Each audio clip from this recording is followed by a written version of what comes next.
Hey pessoal, tudo bom? Estamos aí para mais um Descomplica-me, o quadro em que eu descomplico os assuntos mais nebulosos, os assuntos mais complexos, os assuntos muitas vezes mais polêmicos, para trazer clareza e instaurar em você um pensamento crítico para que você forme a sua opinião, que não necessariamente você precisa concordar comigo de maneira alguma. Eu só quero te trazer todos os fatos e te trazer clareza para que você possa enxergar todos os lados da moeda e possa, de fato, formar a sua opinião.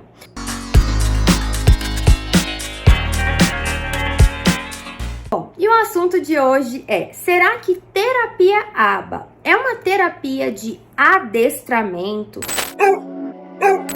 Será que é uma terapia onde eu quero que essa criança, que esse adolescente deixe de ser autista? Deixe de fazer estereotipias, que ele faça somente os comandos em que eu peço, né? Que eu solicito. Bom, eu resolvi gravar esse vídeo porque essa foi uma pergunta que veio na minha caixinha de perguntas um dia que eu abri uma caixinha. E veio essa pergunta e eu prometi que eu ia fazer um vídeo para isso, então saiu aí um Descomplica-me sobre esse tema. E vocês sabem que às vezes eu demoro, eu tardo, mas eu não falho. Eu não deixo ninguém na mão. E eu achei muito importante a gente trazer essa discussão e a gente conversar sobre isso. Se é de fato um adestramento, se é uma terapia rígida e etc. Bom, primeiro eu preciso começar contando para vocês que quando eu comecei a estudar sobre terapia ABA, quando eu comecei a pesquisar sobre terapia ABA, as coisas que eu vi foram bem ruins. E parecia de fato um adestramento.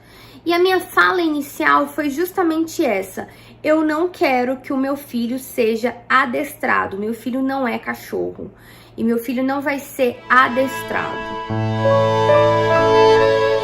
E essa foi a minha primeira reação, mas eu continuei estudando e busquei saber mais sobre aquilo. Eu não me deixei levar apenas pelo primeiro vídeo que eu vi, pelo primeiro post de blog que eu li, e etc. Então, estando tantos anos nesse meio do autismo, da terapia ABA e também de outros tipos de terapias que eu já fui a fundo estudar, já fiz curso de TEACH, já fiz curso de Floor Time, já estudei um pouco sobre Sunrise, nunca fiz um curso pessoalmente, mas já estudei algumas coisas. O que eu vejo em tudo isso, tudo que eu já vi, tudo que eu já li, tudo que eu já passei, desde 2014, vivendo isso intensamente, 365 dias por ano, o dia inteiro pensando nisso, e hoje tendo uma empresa sobre isso, que eu posso dizer para vocês que eu acho que o que falta no ser humano, que é a chave do bom terapeuta, é o equilíbrio. O equilíbrio, o olhar para o ser humano, o olhar para a família, o olhar para a criança. Eu não acho que eu verdadeiramente, eu honestamente, do fundo do meu coração, com toda o caráter que eu tenho, a pessoa que eu sou, os valores que eu tenho, os princípios, do fundo do meu coração, na minha opinião, eu não acho que terapia ABA é adestramento. Não acho que é como se fosse um adestramento de cachorro. Não acho que terapia ABA você vai querer que essa criança, que esse adolescente deixe de ser autista.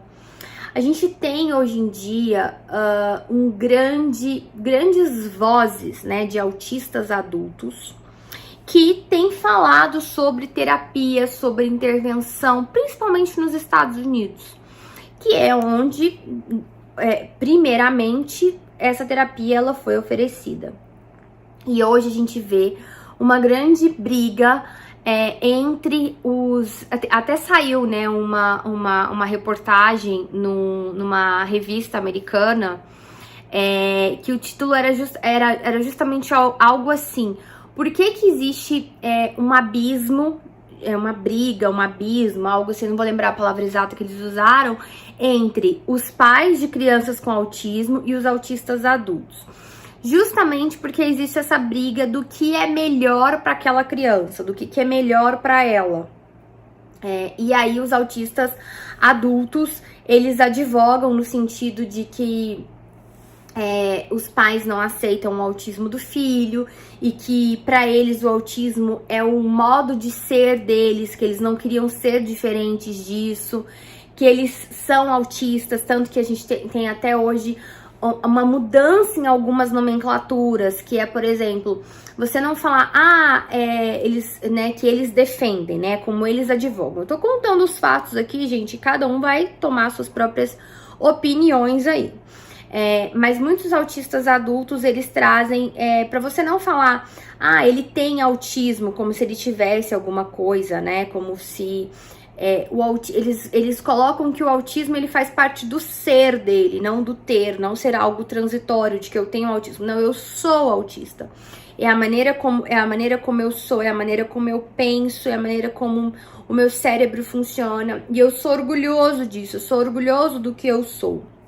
Então a gente tem essa forma de pensar que eles vêm trazendo pra gente. Então, de você falar, olha, ele é autista, fala o autista e não a pessoa com autismo. Então tem ocorrido essas discussões, muitas em rede social, né? Através das redes sociais, das discussões muito acaloradas. E existe, inclusive, esse movimento de autistas adultos anti-terapia ABA. Nos Estados Unidos isso é muito forte, existe esse movimento, principalmente agora com as redes sociais, que tornou tudo muito mais democrático, né? O acesso às informações, às trocas de opiniões, todo mundo hoje em dia pode abrir um perfil e dar a sua opinião, e eu acho isso ótimo, acho que isso é um movimento democrático. Então existe esse movimento, né, anti-ABA, anti-ABA, né, de que você estaria querendo fazer com que essa criança não fosse autista, e os argumentos deles passam muito por isso, passam muito que os pais, os autistas adultos criticam muitas vezes a dor dos pais, porque falam que é como se esses pais não aceitassem o autismo do filho.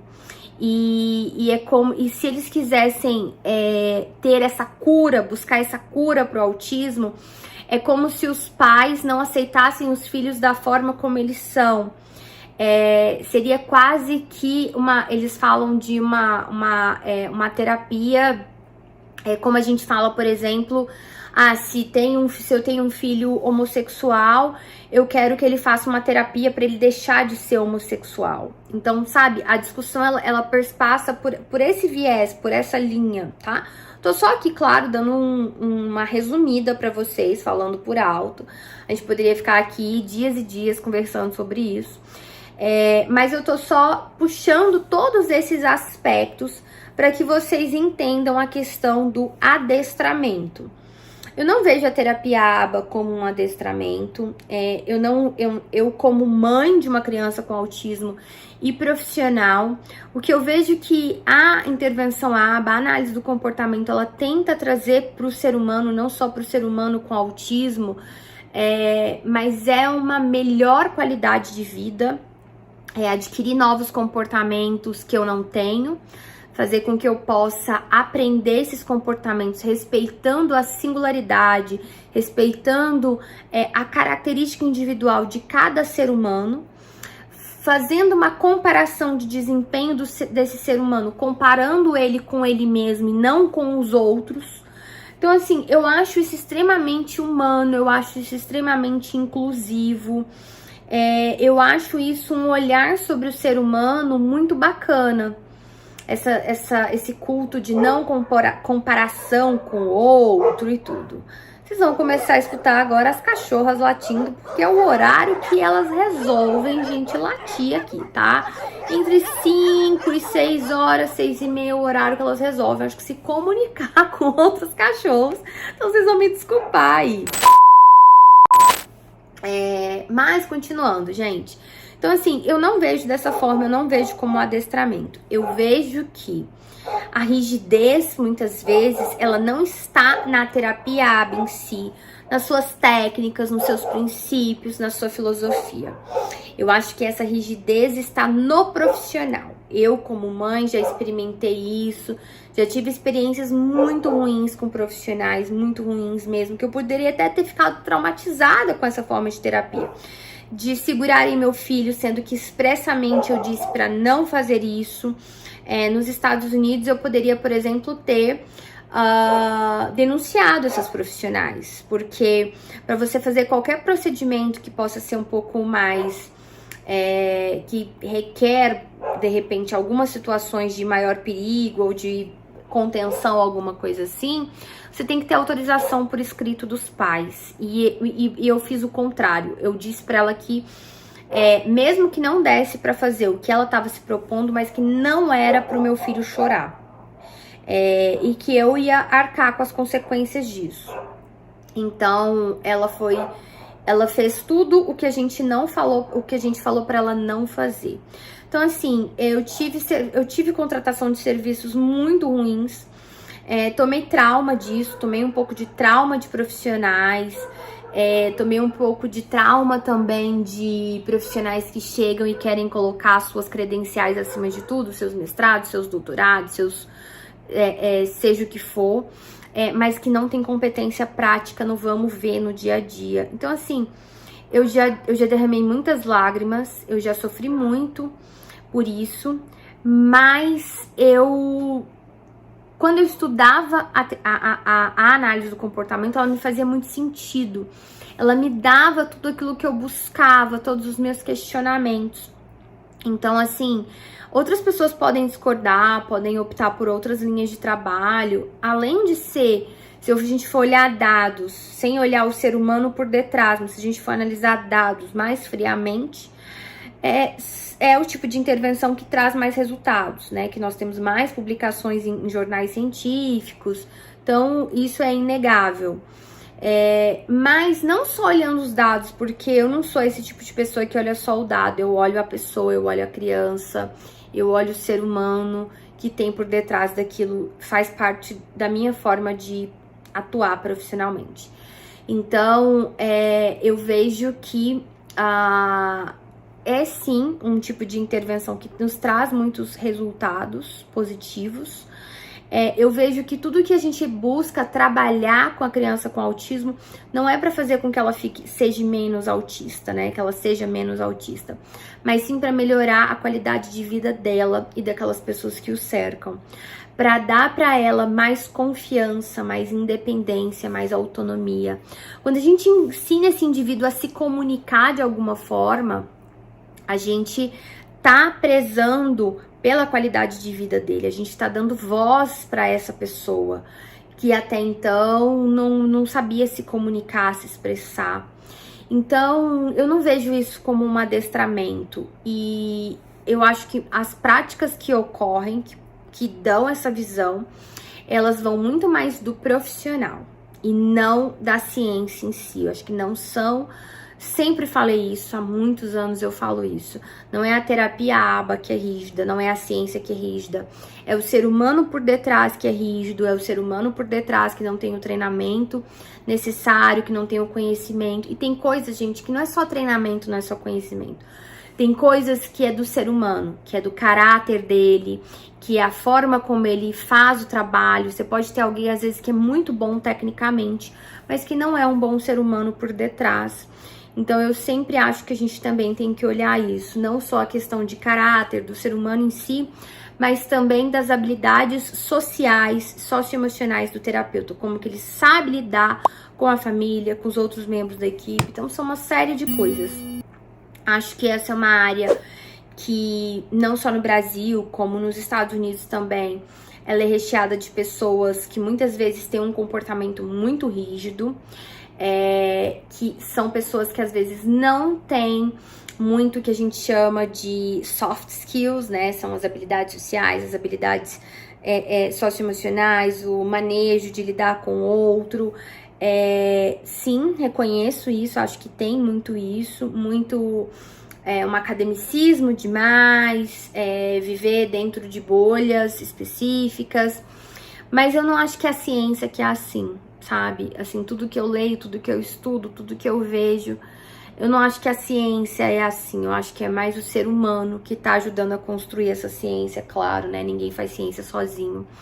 Mas não acho que é culpa da ciência, não acho que ela é enrijecida, não acho que ela é um adestramento. Essa é a minha opinião pessoal, e eu acho que tudo que a gente faz é buscando trazer uma melhora de vida para aquele indivíduo e para os seus familiares. E é sempre o que eu busco ensinar e treinar os meus alunos a fazerem. E é essa visão de mundo, e é isso que a gente faz com o meu próprio filho aqui dentro de casa, na nossa realidade.